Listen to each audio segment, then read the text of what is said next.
Judith Akouti. Carré oh il y a plein victoire. Carré oh il y a plein victoire. 500. Dans le régime dans le Judith. Oh Zukumisa. Akouti a 500 francs. Banamboka. Le lot carré a plein victoire commis combien? Contredit. Contredit. Non contredit. Sumbali panaye toko solola. Non contredit. Na lobi boye. Pesa yeli panaye. Na ko solola na li pesa yeli. Comme que changer la biso sujet. Toko solola makambo na toke non.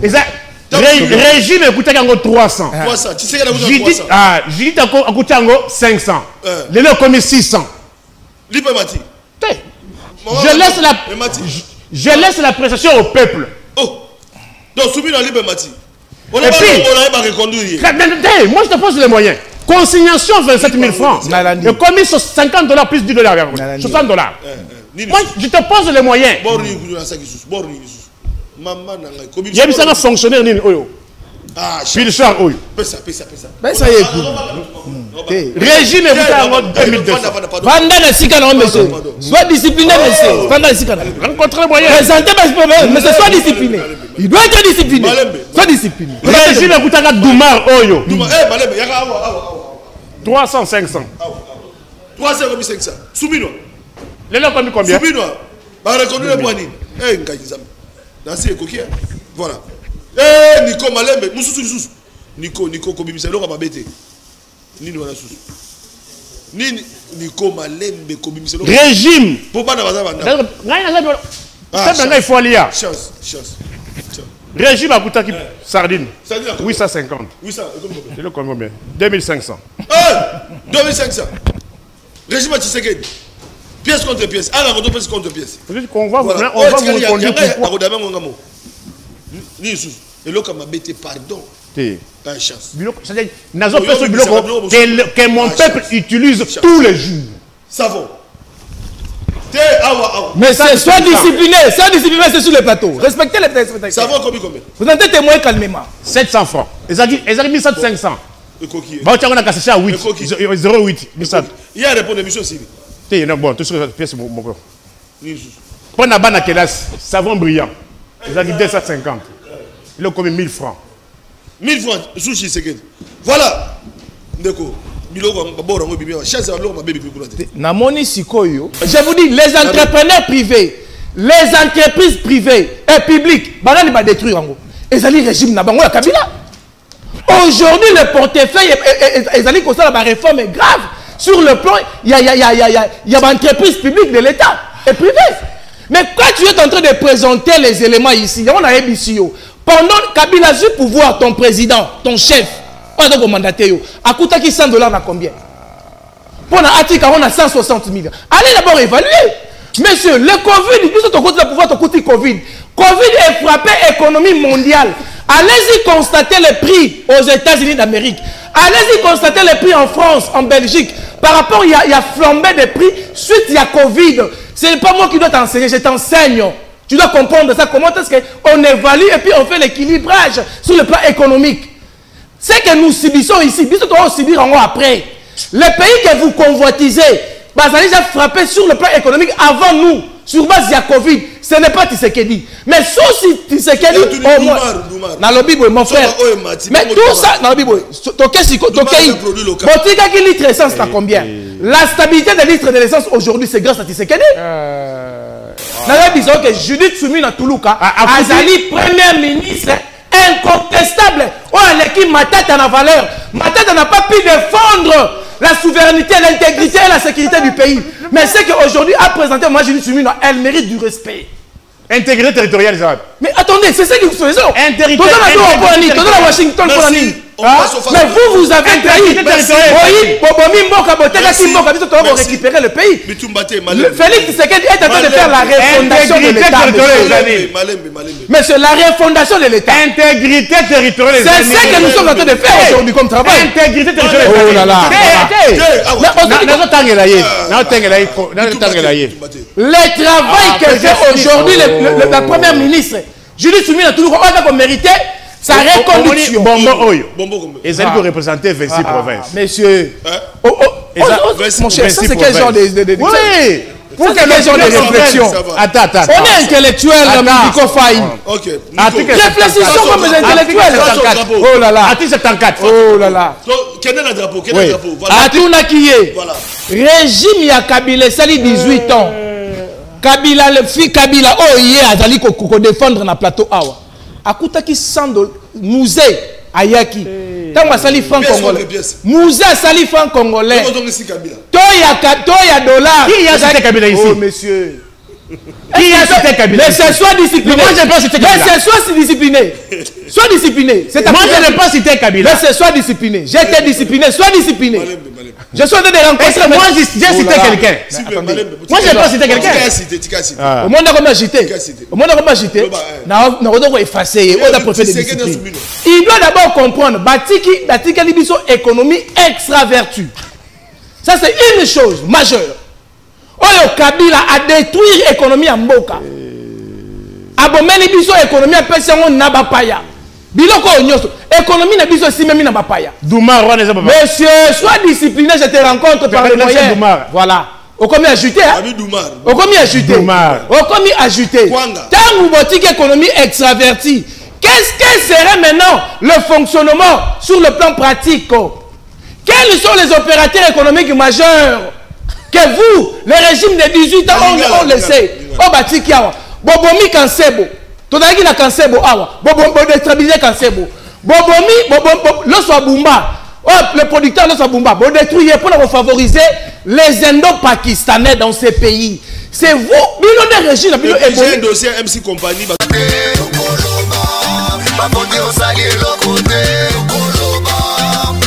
Est-ce que la Congo c'est tout le bande de la source d'habitement la Congo tu as dit besoin tout bundisa mongunda na biso Rwanda. Donc il y a une polémique il y a ma nationalité. Ce n'est pas le moment pour la papa santé.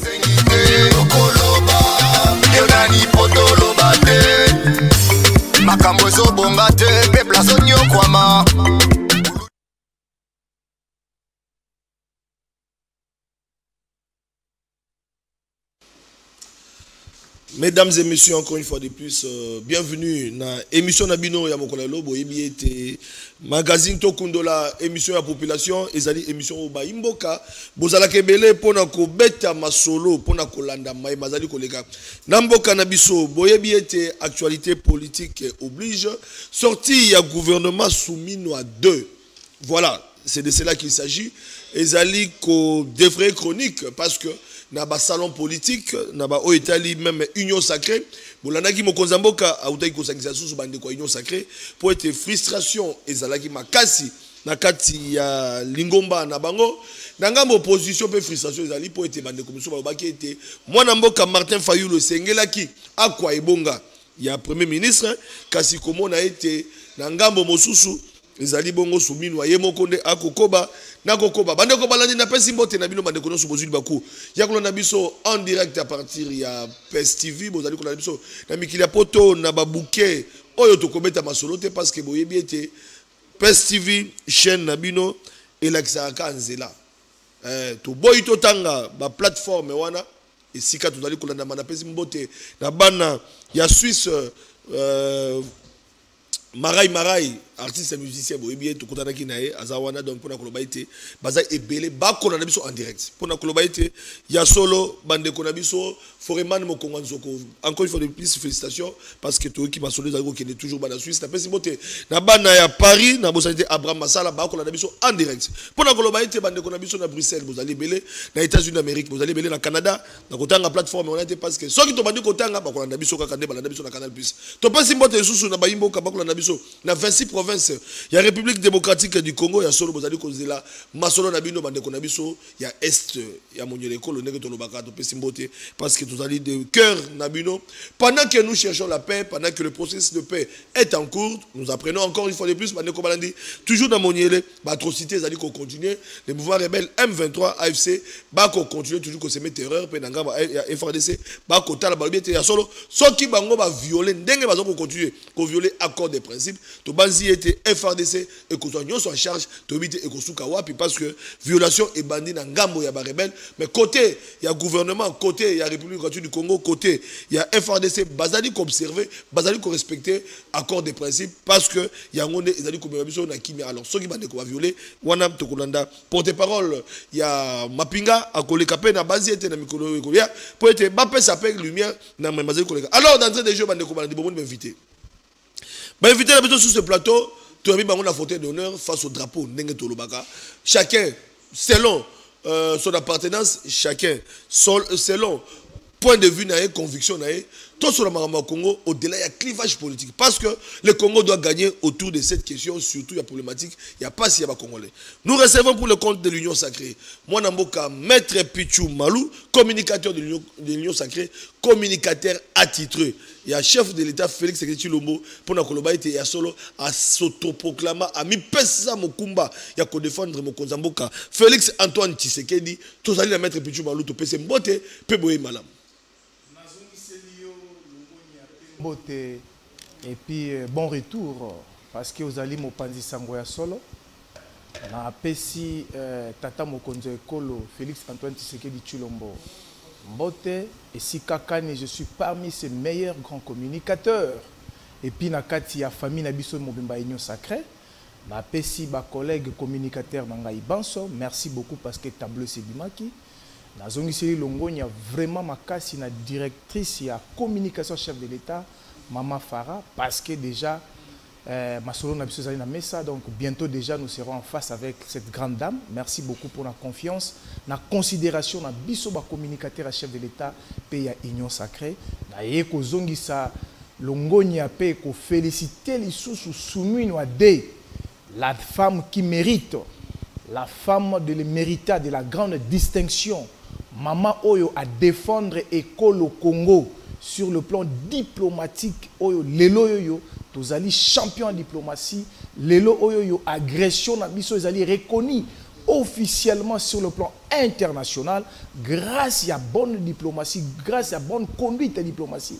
Il y a maman Judith Sumina Toulouka qui bongo accompagné bongo na maman Thérèse Kayikomba parce que c'est elle la capitaine de l'équipe et sa vice-capitaine maman Thérèse Kayikomba. Voilà pourquoi aujourd'hui à travers maman Judith Sumina Toulouka, la femme congolaise ne peut plus être considérée l'être faible comme on l'a considéré avant grâce à dévouement et à savoir la grande dame maman Judith Sumina Atalisi pour un intérêt à souveraineté à Mboka Nabiso, pour un intérêt à intégrité territoriale à Mboka Nabiso. Tout ça, ça valait sa valeur et sa valeur c'est qu'elle est aujourd'hui. Voilà pourquoi nous, la communication du chef de l'État, to Pessier Longonia et puis to Tombolier, bonne continuité à soumettre na confiance tata Mokonzi Ekolo à Pessier. Ah, vraiment, parce qu'on t'a suivi, à niveau Union Sacrée, même dans Mokonzamboka, merci. Voilà, sur ces plateaux, nous recevons pour vous, pour les comptes du peuple, les procureurs près le peuple, à lober la capacité de la population, à rappeler la cabane qu'on a besoin de pouvoir, Mikolotikali, puis à rappeler Bango Maïzali, Kolekanamboka Nabiso, Tozali Bongo Nico Faye, qui est avec nous, bienvenue, et encore une fois de plus, bonjour. Bonjour, mon Amboka. Je salue Mikolo Belé. Na PCP co-débatteur nanga na PCP téléspectateur nyonso o ba koki koza na possibilité ko la biso mais je me pose la question boni ba ko la biso lelo parce que en direct l'outil qui est até peut-être qu'on a ba o ba koza na mo possibilité ya ko somba ta moi mega mais ce n'est pas facile mais na koki ko s'en passer na rappel national T peuple nanga ayeba ke Lelo, tokomi na 1149 jours, banda constitution oyo epekisa régime et défendre cité à Bunagana. Oyebi Bunagana, nazwango à titre symbolique, pour yango et ali cité oyo ya liboso oyo ba rebelle bazwaka. Même situation pe na ville ya Goma, Goma yali chef-lieu ya province ya Nord Kivu. 195 jours où la constitution et Pekisi na régime et défendre ville ya Goma. Même situation 175 jours na ville ya Bukavu. Bukavu où il y a chef lié ya province ya Sud Kivu et les lots rubrique Moussoussou jour J-2. Tu as un jour J plus jour J-2. Parce que vous voyez que le lot toali le 13 août 2025. Vous voyez que officiellement Elanga et Bandaka le 15 mai. Et si la capé officiellement le 15 août. Les lots toali le 13, c'est-à-dire 2 jours nous séparent na Elanga poto banda na Mboula. Mais pour une rubrique où il y a Elanga na Mboula.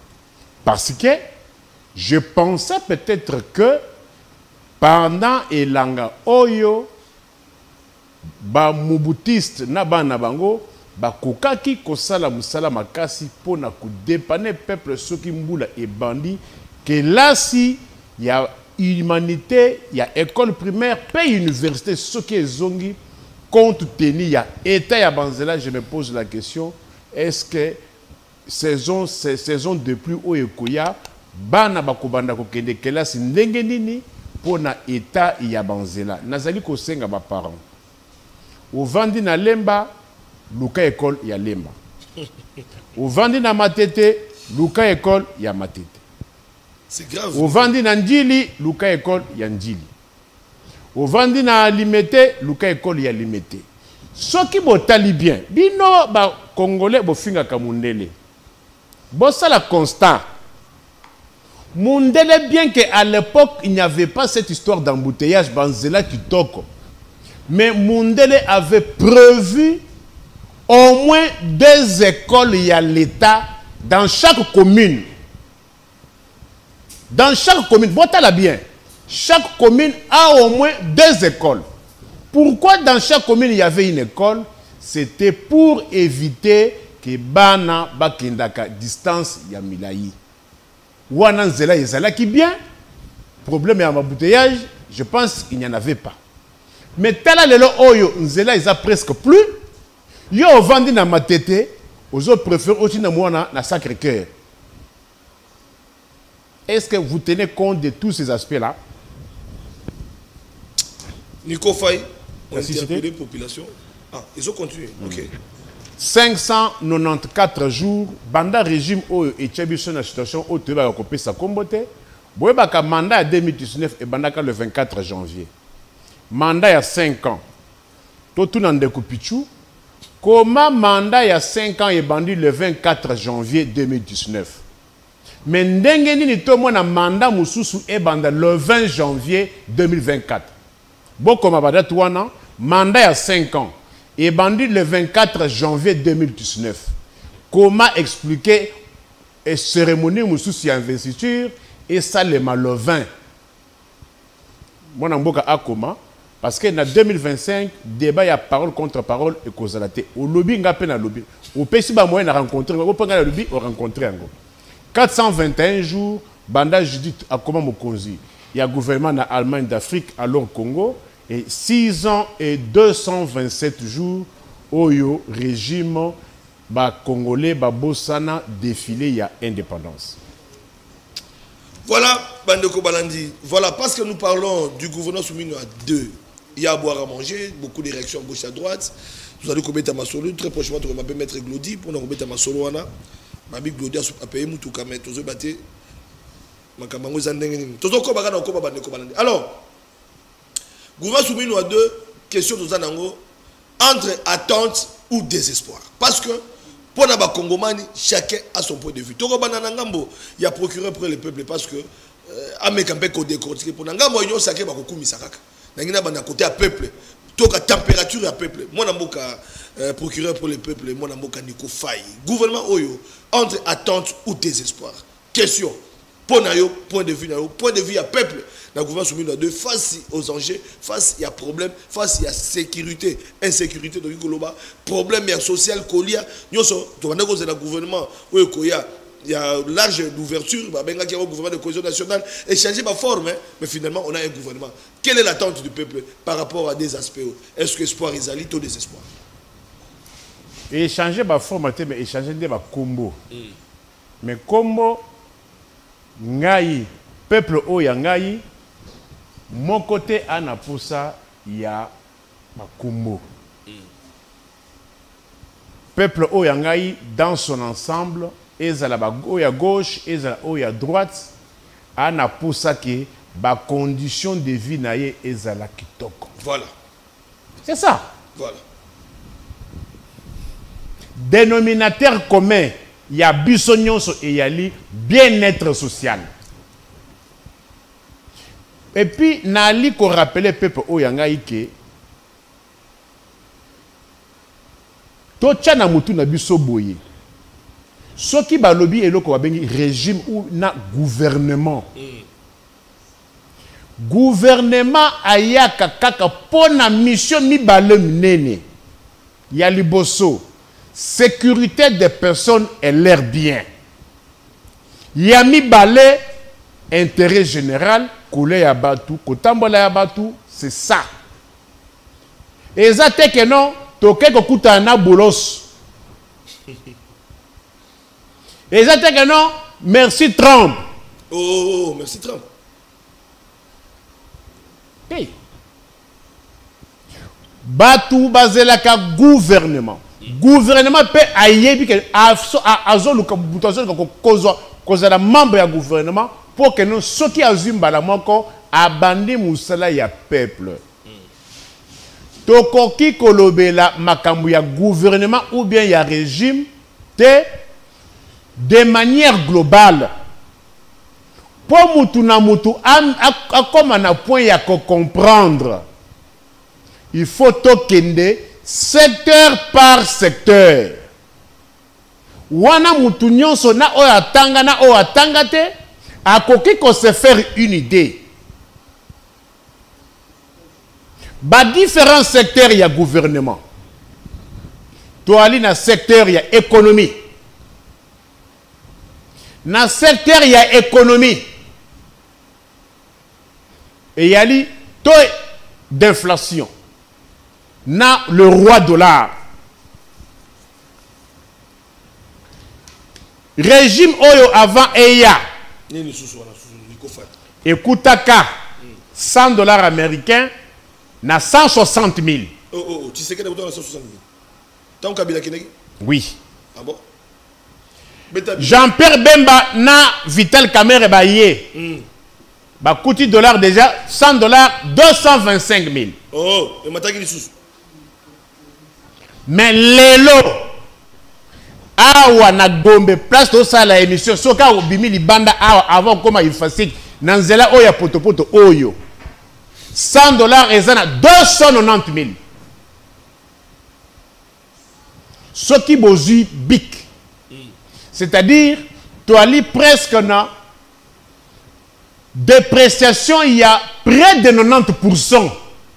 La monnaie na biso. Il y a monnaie. Sous tu sais que Beta machine, 160 000. Lelo, 100 dollars, 290 000. Wana échange. Mais ce qui est lié au Covid, pour la côté d'Ambongo, na Barcelone, pour la Covid réalité. Oh, Nico. Pour la côté d'Ambongo, na As Monaco, pour la Covid réalité. Oh, Nico Faye. Pour la côté détourné, Covid réalité. Ah, Alingue Tazunga. Pour la côté de Sabale. Kobeni saba ancienne star ya football ba Okocha ba Eladji Diouf kuna Covid réalité. Pona kobeni saba concert kuna Covid réalité. Pona kosali sa francophonie oezi 324 millions de dollars. Francophonie 9e jeu francophonie mbongo wana ti lelo et ça nga mo thème passe 324 millions de dollars na lobi boye oh na tuni lelo ezala batu oba na kisasa na oba uta bayaka pe kisasa bayebisanga nani nini souvenir nini plus value nini oyo 324 millions de dollars etika quelle tâche indélébile o etika Kende na stade de martyr. Peinture ezaka oye banda chinois à Tongaka. Peinture. Presque plus de toilettes. Kende stade de Tata Raphaël. Toi tu écoutes exactement comme ko tcha babache. Oh. C'est-à-dire sur les 3 sites oye ezaki choisi désigné misala pe esila te batu oyo pe basala musala na francophonie ebele bafutama te mais 324 millions ebima ne ya moins na période de Covid nali pe ko profiter je risquerai d'oublier bandako oyo botonga na stade des Martyrs oyo botonga na stade Tata Raphaël. Moi je pense beaucoup qui kokanisa ndenge mususu ces histoires là n'ont pas ces histoires là et si la terre est-ce que vous ne pouvez pas penser que bon délocaliser par exemple dans ba condition oyo ba cours et tribunaux mususu yali ko statuer ceux qui okenet na cour d'appel à Gombe na TGI Gombe ba audience mususu ezali ko salema na ba bureau ya ba greffier. Est-ce que audience ba bureau ya ba greffier na ba bureau ya greffier mais yango ba balobi ki mutamba ngaka banda ko tonga me bakangi te réhabilitation o esalama ya palais de justice esalama kaka libanda 20 millions na 4 millions libanda babakisa ta pièce mon côté 20 millions libanda na tuni hein babakisa batia local mon côté ya sika na 20 millions libanda que l'opinion retienne ceci 40 millions mutamba kuta 40 millions bimanga 20 millions 40 millions oboko yoka wana na lobby boye na lobby boye palais de justice ya Gombe babakisa ata ndaku moko te oh tikabo bachaka biloko libanda na kati kuna ce peut okoti bota la porte oyeli ko séparer grande salle ya audience à cour d'appel pour qu'il ne parquet bota la porte on na itani bota la porte ça na itani à part libanda na kati ezela ba bureau na ba mesa oyo ba manza ba sala ezali muto ezali komi sombela maître Pichumalu communicateur yango naza ko senga si on peut réfléchir on peut réfléchir heureusement na benga avocat oui on peut réfléchir pour terminer toilette pe ba toilette wana ezali ya kofuta ya ba c'est pourrait que particulier nda salisa ba toilette wana oyo ya ba palais de justice oyo ba avocat bango bakina bafutaka tofutaka 500 francs mais ce que aucun na Vodacom aucun na Airtel aucun na Fricel oza na bureau na tofutaka te yo aucun na Vodacom aucun ça Sim Blanche aucun ça musala pour ko ta toilette ofutaka mais oya bino bafutaka. Qu'est-ce que je suis en train de solliciter? Voilà pour terminer. Nali Kosenga, est-ce qu'on peut délocaliser ba audience au plaider dans cette Kosenga bon ba mettre Pichu ba audience netu oyo ya TGI Gombe na cour d'appel cour d'appel sala munene etikala mais ba chambre mususu et ba la ko statuer na kati ya stade des Martyrs na on a passé pour que les gens travaillent dans des conditions plus ou moins humaines. Merci. Gouverner, c'est donner des solutions. Voilà. Je propose. Peut-être que vous avez une idée. Ba condition oyo ba to sali ko sala musala. Et langezali. Et nous les obanda. Les conditions sont inhumaines.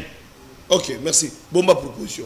Maître Pichumalu, avocat près du peuple, a plaidé mais pour la bino avocat dans régime Tshisekedi parce que je rappelle que vous allez avocat de surcroît. Mais si vous avez commis tout na oya lobby wana ya bino talibino secteur en justice a fongoli wa parenthèse na kolingo banda wana et puis obisa biso gouvernement soumis noir entre attente ou désespoir parce que on se pose la question on ne sait pas qu'est-ce qui se passe vous êtes de l'union sacrée malobeza pana Tata Sentinelle ba Congoman.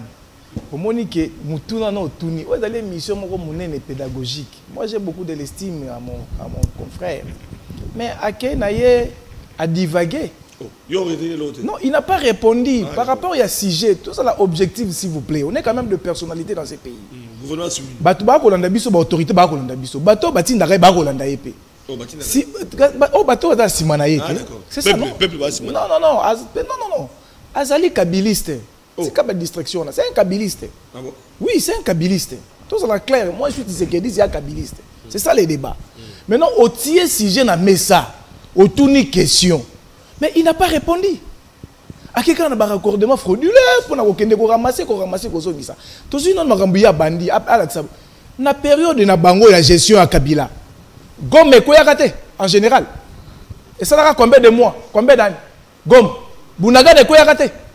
Tant que Kabila a géré, Bounanga, pour l'année Kabila, c'est l'accord, il y a 2009 à 2013, na M23. C'est parce que a cédé, Baba libéré Goma, n'a cédé qui, situation sécurité en Boko Nabeso. Azu armé Nabiso à faire infiltrer à travers les accords pour satisfaire M23 na yé, Oye Moka Kriyaki. A cédé service de renseignement pour satisfaire M23 na yé, a cédé administration publique aujourd'hui, na tout na Rabatou Baebi, dehors ou Guizante. Anaki Moutoula Bango, DG Yat. Azarana Bamoy. Akoufat. Ce qu'on voit tout d'accord à dehors ou Guizante. D'accord. Quand il y a dehors ou Guizante, DG Yat. Tout na yé. Dehors ou Guizante, Akoufat. Oh, il y a DG Yat. Akoufat. Ce qu'on voit tout na yé. Corps na yé Zawapi. Yakabila. Corps à dehors ou Guizante. Mais attendez. Ils ont une origine na yé. Ils ont en Rwanda. Ils ont pas Bakoko. Mais c'est la vérité. Ah bon? C'est la vérité. Moi, je ne dis que la vérité. Tu as un raccordement frauduleux. Oh, ya. Oh, ya, amemi lango. Il y a un côté de ça. Goma ekoya. Bunagana ekoya. Bukavu ezalaka touché. Mais bango ba céder dans toute facilité, ba signer accord pour na céder, pour na faire infiltrer FRDC na biso service de renseignement l'administration. Et tout pour nous satisfaire pour voir en Abango. Mais ce n'est pas le cas avec le chef de l'État, Félix Antoine Tshisekedi Tshilombo, qui a dit niet. Bon, mon qui défilait à M23, c'était pourquoi? C'est pour nous matérialiser la continuité des accords. Oyo Kabila, leader naïe. Oya signé na bango. Le refus de cela, c'est ce qui a fait que la résurgence. La résurgence. Il y a M23. Sauf qu'il y a eu cette acceptation. Il y a continuité des accords, il ne devait pas y avoir la résurgence. Mon frère, Oye Olobi Magambouya, il y a parlé de justice. Soyons quand même sérieux. Qu'est-ce que vous avez laissé à votre époque parler de justice? Batikaka parler de justice, c'est Daranine. Et c'est la toilette. Orotambola wapi, orotamutuka wapi. Et c'est qui poubelle. Mais aujourd'hui, allez quand même voir comment est-ce que parler de justice et revêtir sa plus belle robe. Et c'est honorant. Vous passez, vous comprenez que non, parler de justice, il y a Mboka Moune le Congo, Yango. Mais il y a quelqu'un qui a envoyé un message, on a parlé de justice. Oh, il y a Nico, Nico coûte un salaire, il a 500 francs. Pour nous, on a Zomoïke, Mino Bavoka. Parler de justice, il y a la toilette. Mais la toilette est privée, il a 1000 francs et non 500 francs. Il vient de réagir. Nalobi Boyeto, Yebi Bagé. Mon frère, on connaît les joueurs LRG.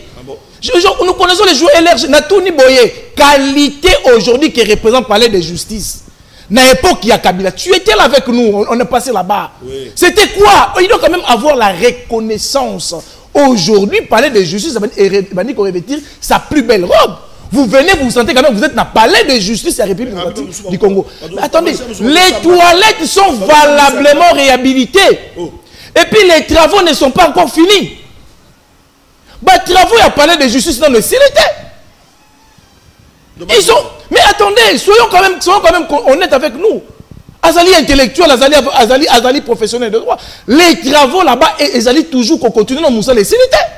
Non, nous va livrer Tiangote Bazali pour ça progressivement. Pourquoi? Parce que Azali en fonction. Le fonctionnement, les cours et tribunaux fonctionnent, les parquets fonctionnent. Il n'y a pas moyen d'accélérer Moussa rapidement parce que éco bloquer le fonctionnement. Bazali palliativement. Non, on va remettre parler de justice. Alors pourquoi venir tromper la grande majorité de la population? Heureusement qu'il est en face de moi, préfet de discipline. Que je suis en train de corriger tous ces erreurs. Mon frère, allez-y là-bas. Ils ont dit toilettes privées, ils ont dit toilettes publiques, ils ont dit toilettes, il n'y a pas de justice. Ils ont dit propre, je vais vous répondre. Quand on va remettre, si on parlait de justice, le trafic qui est en train de parler là, parce que fonctionne, mais il faut être toujours propre. Voilà, c'est ça la vérité. Et ça qui fermé à Yebiango. Toilette, jusqu'à ce que la réclamation est personnelle. Na biso ba professionnel de droit, on doit dire que alors l'entretien donc l'organisation interne et c'est que basa entretien mais tant que zonga ba ko remettre ba ko silisa misala nyonso wana on ne peut plus contribuer à l'entretien de la toilette à parler de justice. On doit se le dire la vérité.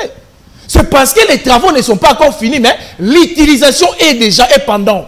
Alors qu'est-ce qu'on doit faire? Bakanga yango batu bako tanzongote, to batika yango batu bako takalo, so batu bako il faut entretenir yango.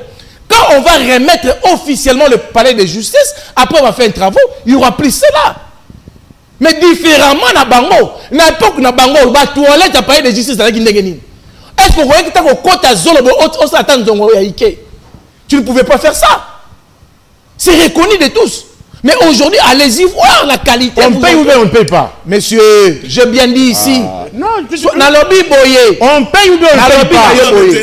Na lobby boye. Ezali maintenance provisoire. Provisoire. Parce que nous va remettre parler de justice.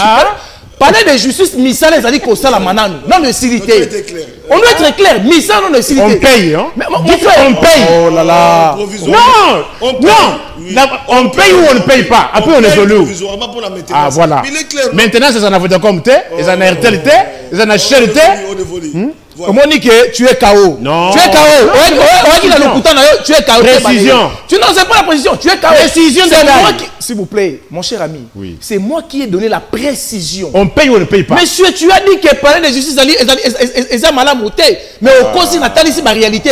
Pourquoi on est en train de donner les 500 francs par rapport à maintenance provisoire? Parce qu'on est en train d'utiliser les toilettes. On ne devait pas continuer à fermer les toilettes. Il y a des personnels, il y a des magistrats, il y a nous les professionnels, il y a des clients qui nous amènent. Non, ils doivent faire les toilettes. En attendant Moussale Silama, il y a une maintenance provisoire. Voilà pourquoi on est en train de passer dans cette étape. Mais quand on va passer, quand on va remettre, tant que Zongisa, s'il vous plaît, on rencontre Iwan. Mais Yonde Moutou, Otiki a kené la raccordement frauduleux. Mais on a sujet na biso. Mon frère. Mais quand il parle ici, soumis de espoir. Mais attendez, il y a l'espoir. Parce que le travail, au maman, je dis soumis à Sali, na gouvernement sous l'orientation du chef de l'État. Mais aujourd'hui, la lueur de la paix, ils allaient qu'on s'annonçait. Aujourd'hui, ici, la République démocratique du Congo, les lots, même génocos Nabiso, aujourd'hui, va reconnaître la génocide congolaise. C'est à travers le gouvernement, maman Julie Soumina Toulouka. Aujourd'hui, l'agression de la République démocratique du Congo, elle est reconnue officiellement. Là, je félicite maman maître Chantal Chambo, ancienne officiellement, sur le plan international. C'est à travers le gouvernement maman Julie Soumina Toulouka. Aujourd'hui, les sanctions sur le plan international contre le Rwanda, c'est à travers le bon travail du gouvernement maman Julie Soumina Toulouka. Maintenant, qu'est-ce qu'on peut dire de mal? Bango, Bazana Posa, chef de l'État, à mettre de côté la personne qui travaille mieux. Pour la éco-constitution, non. Mais le Souminois D, nous remercions le chef de l'État de la confiance qu'il a encore rendue dans cette grande dame, Maman Julie Souminois D, Maman Julie Souminois Toulouka. Pourquoi? Parce qu'avec l'ouverture au Yassali, tu as eu entrée. Il y a ma figure Moko Yamakasi. Même ACR a été servi. Je vais chuter par là. Donc les airs a été nommé ministre. Avant d'abord de parler de sa nomination, je présente d'abord les condoléances n'a pas capable nion sur le monde entier. Pourquoi? Parce que tu perdrais capable n'abisso majeur.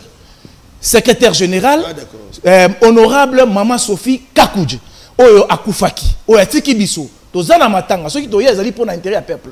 Et puis, on paye sa licence sous ma félicitation, la nomination, la réserve stratégique à chef de l'État. Ils ont dit, bon, le capable. Mais attendez, mais. Parce que tu as annoncé ça dans le plateau qui est la réserve de la République. La réserve stratégique du chef de l'État.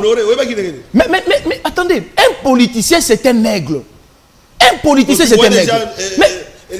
Mais par rapport à la loyauté naïe auprès du chef de l'État, par rapport à l'enseignement, il y a patriotisme qui est aujourd'hui le capable, le villageois de la République, le représentant valable du villageois. On va dire qu'on mette dans le système politique congolais. Parce que nous souffrons du patriotisme. C'est que manque mon frère ami,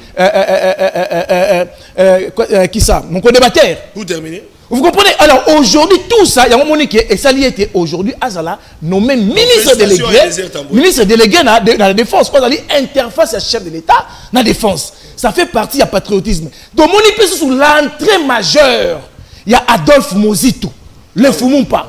un opposant majeur. On dit que Tshisekedi a roulé Fayoulou parce que je vais chuter par là. Je vais chuter par là. Je vais chuter par là. Mouzito qui était Premier ministre, à Koti, vice-premier ministre, donc à Kiti, on dit, les hommes à valeur, oh, Mouzito à Sali, et là, Jean-Pierre Bemba qui était vice-président. Les lots, on a Elongi à Chop Chop, on les a gâtés. Pour nous, on a Moukamate, Moukwata, population à Golobango, que non, Jean-Pierre Bemba n'a rien vice-premier président. À cause de la ministre était dans le gouvernement Tshisekedi. Alors, Mouzito qui était premier ministre, à la vice-président. C'est le gouvernement Kita.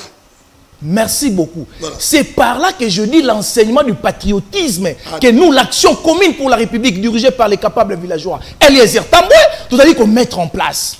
Il faut cultiver dans le patriotisme, Mapé Kazalaraté, le pays d'abord, la nation d'abord, les Congo d'abord. Et c'est par là que Adolphe Mozito a démontré dans le chef de l'État, sans condition, pour l'intérêt de la nation, pour le patriotisme, étant que patriote valable, aïe, qu'au secondé, pour que tu mettes dehors, tu trouves d'abord solution contre l'ennemi. Mais Fayoulou a rejeté. Mais je vais chuter par Fayoulou. Il semblerait que Fayoulou, on l'a approché pour être Premier ministre. Il a rejeté. Alors, non, d'abord, dialogue avec tout le monde pour dire des choses, les vérités des urnes. On va réclamer tout ça là. Et puis peut-être, tu vois qu'il y a une transition sans Tshisekedi. Sentinelle, Ozo Katanga Bafil. La pression Maloba. Si quand on a un procureur, mon frère. C'est de même aussi avec Jean-Pierre Bemba Gombo Mobaïmoto qui a démontré l'esprit patriotisme pour le Congo et puis les Congolais. Ou a-t-il ici nationalisme pour sauver le meuble comme on dit en droit. C'est le Congo d'abord. L'intérêt des Congo prime et non le poste et les fonctions. Nous devons quand même saluer la présence de Jean-Pierre Bemba et Adolphe Mozito et sans oublier les capables villageois de la République et les Tamboué. Ce sont des éléments forts. Mais par rapport, il y a Martin Fayoulou. Oui. J'ai beaucoup de l'estime à Martin Fayoulou. N'a qu'au conseiller pour une fois, quatrième et unième fois encore. Oui. Il doit cesser ce genre de politique. Ils allaient qu'on honorer été, ils allaient qu'on discréditer. Tant que tu as qui m'a ponami, alors kinini, n'a aucun ma ponamité. Après, ton moni, il y a un qui se ranger dans l'élection, à tiki bateau, bah on éli, à dribbler bango. Après, c'est Penge, mon ami, et tous les consorts. Mais il s'est rangé lui-même, étant candidat président de la République. Chef de l'État a lancé, à attendre Menaye, Bango Baboy, Baby Toroyate. Mais tu vois comment on a directement, lui-même est passé dans les médias, il sollicite l'audience de voir le chef de l'État. Le chef de l'État lui a rencontré. Ayambiye, Basololi. Mais il vient avec des préalables et des conditions que Jean-Pierre Bemba, des tailles qu'il a, que Adolphe Mozito de taille qu'il a, va mettre en place. Comme ça, Martin Fayoulou, premier ministre, dans le contexte, il n'y a pas de qualité. Parce qu'il y a un gouvernement d'ouverture. Ce qui dialogue, c'est par là on peut prendre un opposant, prendre la place. Mais aujourd'hui, il y a une majorité en fonction. Comment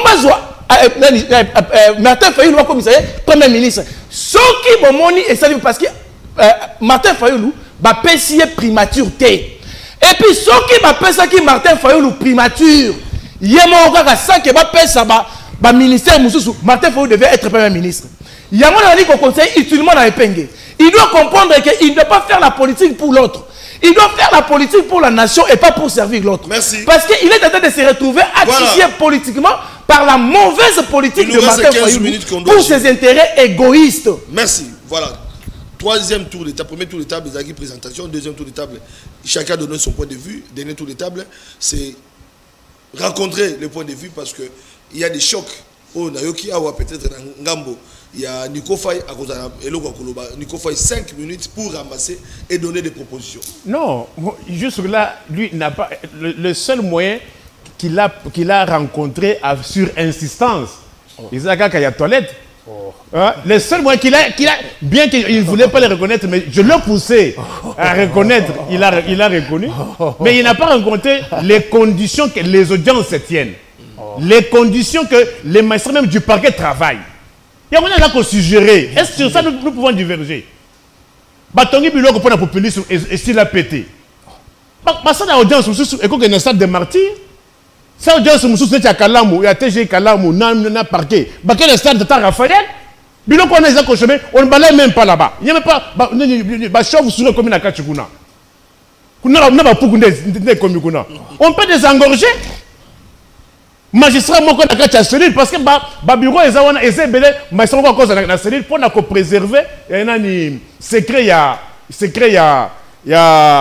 phase préjudicionnelle. Mais il n'a pas dit ça. Parler de justice, il y a encore des Carole Banda, Bongo et Kendebele Bongo. Même un seul local construit. Est-ce qu'il y a encore des travaux au palais de justice? Na niveau ni. Oh, le bâtiment, il y a un palais de justice. Parce que moi, j'ai réfléchi, État. Mais vous êtes venu faire le dialogue. Au moins, le bâtiment, il y a un Simawana. Vous avez abrité Baro ya Gombe. Vous avez abrité justice militaire. Dans le Conseil d'État. Ce bâtiment-là a été construit à 2 300 millions d'euros. Kabakata, il y a un immeuble à Simawana. Vous avez un Baro ya Gombe. Vous avez un coup Conseil d'État. Dans la justice militaire, immeuble, je crois, 2 ou 3 niveaux, ça a été construit à 2 300 millions d'euros. Mais là, 40 millions moins de 3 millions de dollars.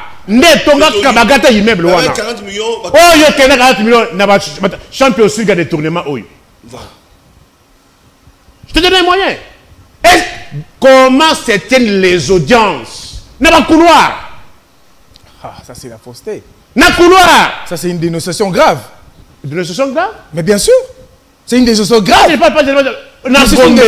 dénonciation grave. Nagombe. Juge Nakati. Les avocats qui attendent dans le couloir. TGI. Même pour d'appel. Nakinkole, les choses se tiennent dehors. Véranda, il est commissaire d'audience. Vous la avez dit. Na TGI Kinkole. Baji va kolanda position ya moi. Babandi na surtout comme 15 heures va suspendre, va changer de position. Dans un pays où on dit 40 millions de pays. Régime oyo ba coûte consignation qui me contredisent, notez. Consignation 27 000 francs congolais. Les consignation comme il a 50 dollars. Oh. Na 10 dollars il y a frais bancaires. 60 dollars. De 27 000 francs à 60 dollars. Qui contredisent. Okay. Moi, je dis, 2025, parole contre parole, on l'a rencontré. On peut rencontrer. Pièce contre pièce. C'est que toi, tu as ce sujet. Je dis, toi, ça. Mais c'est ça, non? Je dis, on l'a reconnu pourquoi? Voilà. On reconduit, on dit, on ne change pas l'équipe qui gagne. Mais qu'est-ce que cette équipe a gagné? Moi, je donne les faits sur base desquels on cote un régime. Je te dis, dollar est commis combien? Tu n'as pas rencontré ces moyens-là. Je dis, tu as coûté Goma na Bukavu sous contrôle de Kinshasa. Dans le régime. L'autre Ali Wapi. Mais la tout n'est. Sur le plan sécuritaire. Rencontrer ces moyens-là. Sur le plan économique. Moi, Namboka. Je dis, tu as coûté.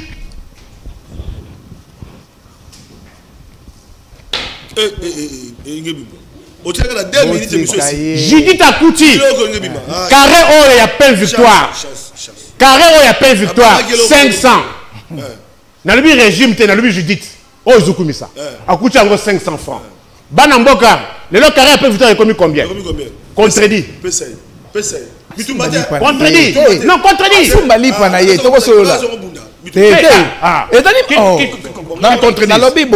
Pesa yeli panaye na ko solo na li pesa yeli comme to changer na biso sujet to ko solo la makambo na to ke non régime écoute yango 300 tu sais qu'il y a 300 Judith écoute yango 500 les le commis 600 Lipemati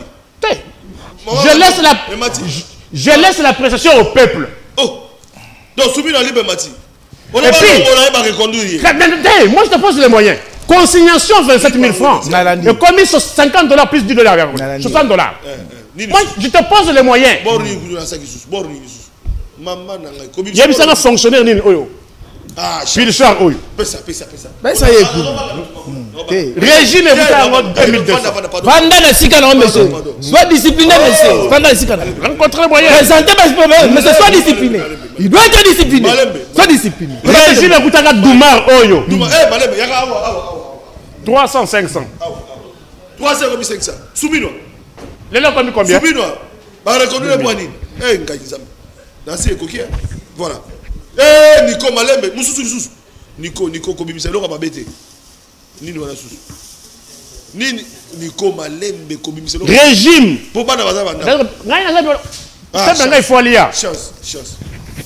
Régime à Koutaki, sardine. 850. 800, c'est le combien? 2500. 2500.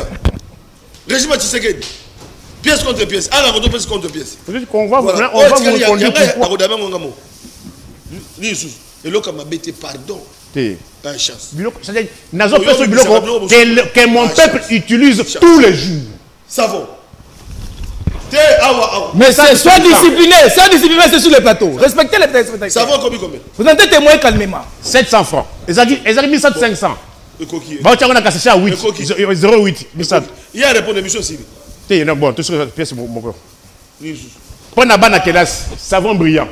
Ils ont dit 250. Il a commis 1000 francs. 1000 francs, sushi Sekedi. Voilà. Ndeko.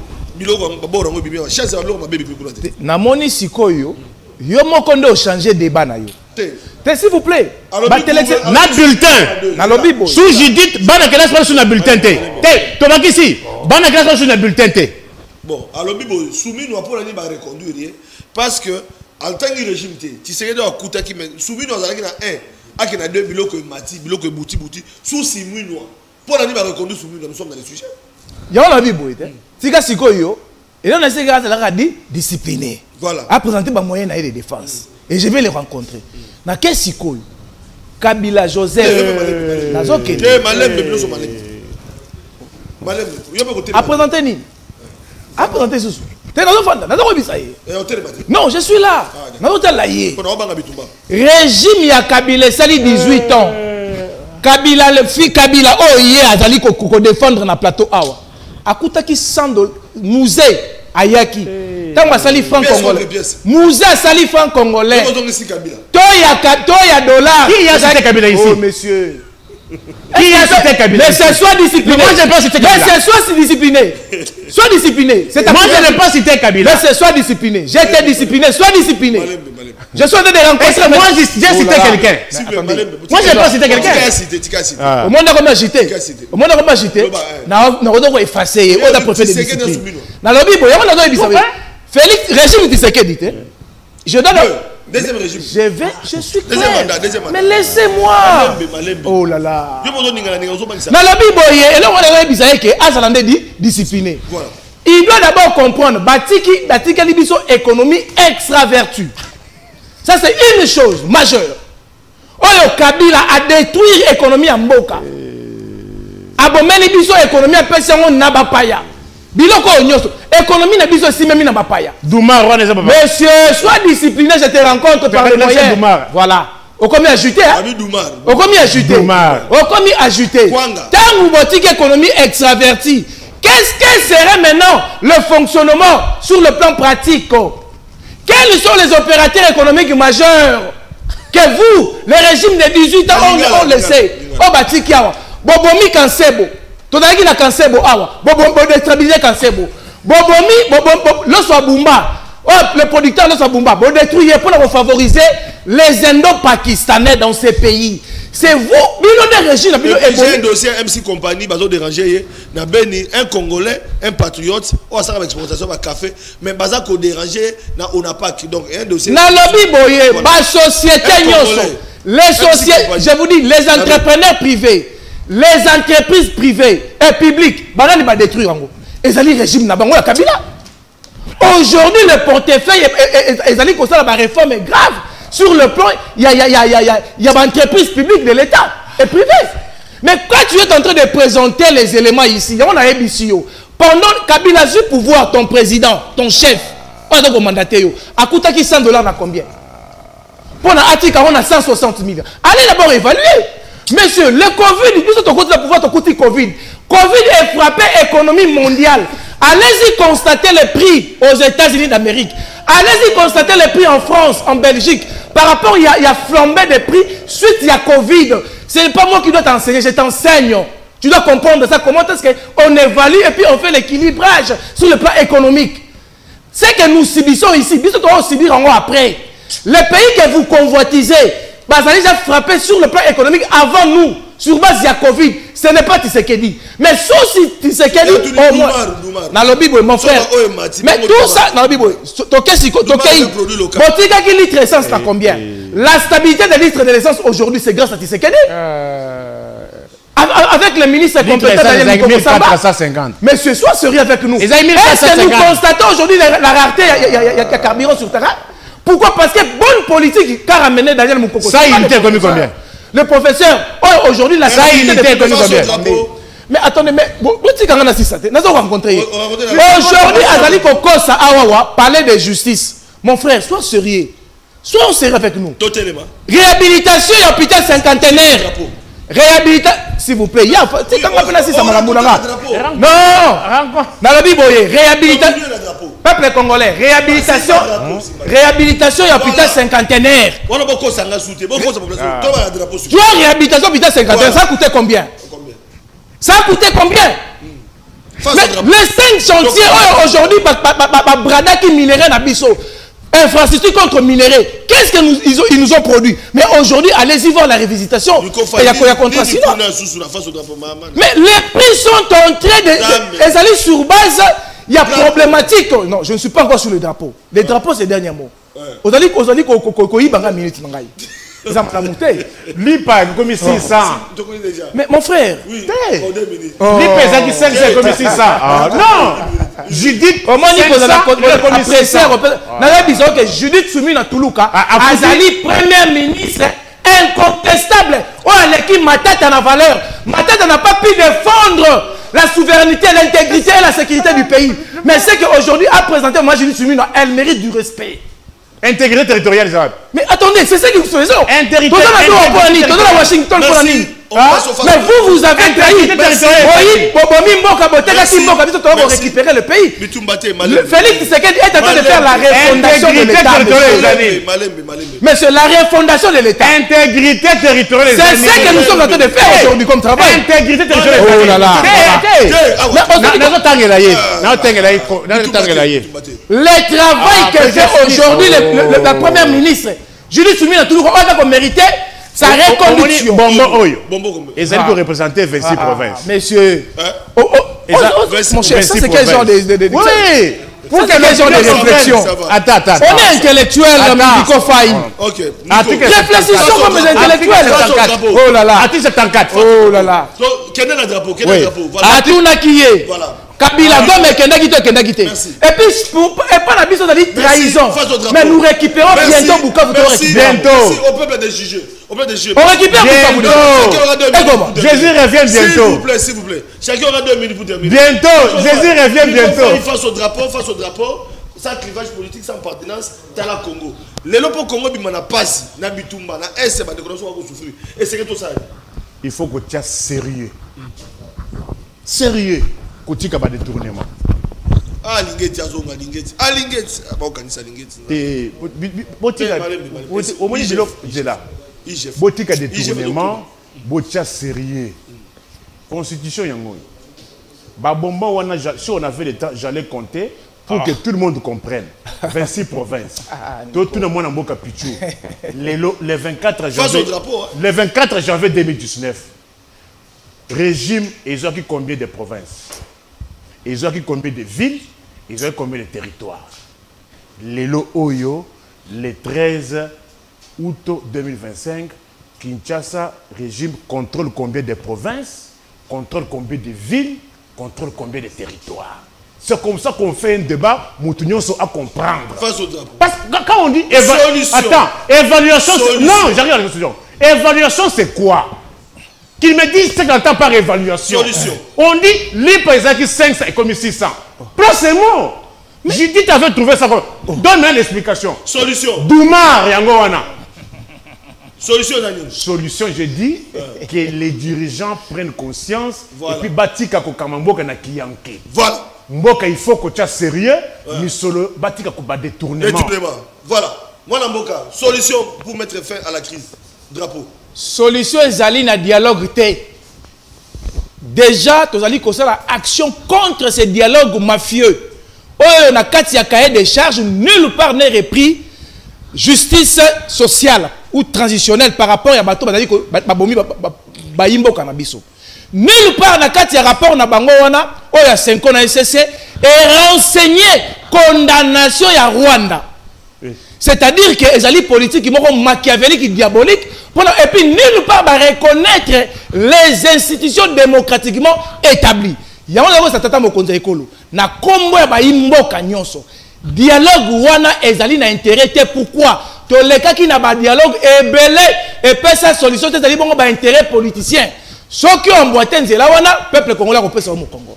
Solution ezali faisons confiance na Julius Sumina 2 à travers la bonne diplomatie oyo lelo et Memeli Bisso Washington et Memeli Bisso Doha et si ka kani tozali ko bunda paix avec les grands réformes na kati ya FRDC na biso auto pesi longonya na mwana moko Jean-Pierre Bemba Gombo à travers conscientisation et sensibilisation na ye bilenge bakoti ebele na FRDC pour que déjà sur le plan militaire tout dans la makasi koleka pour que ba ennemi nyonso to bengana ka bango na mandoki yango nde ezali solution ya makasi ko pesa ko matisa bango pe lisusu misolo. Félicitations. Boto bon matisa sous fois 4 salaires à bas militaires. Bon matisa sous fois 4 salaires à bas soldats. Bon matisa sous salaire à bas fonctionnaires. Merci. Bon continuer na musala madame il y a 145 territoires. C'est par là la bonne solution pour na. Merci beaucoup. Merci. Malgré aussi mais yo kutakili pas combien. Mais yo kutakili pas combien. Évaluation sur ça mandé. Oh, mais yo kutakili pas combien. Yo lo ba ke kutakili pas 100 francs. Comme 500 francs. Yo kutakili pas 100 francs. Au kutakili pas 100 francs. Merci. Voilà, nous terminons cette émission comme nous l'avons annoncé.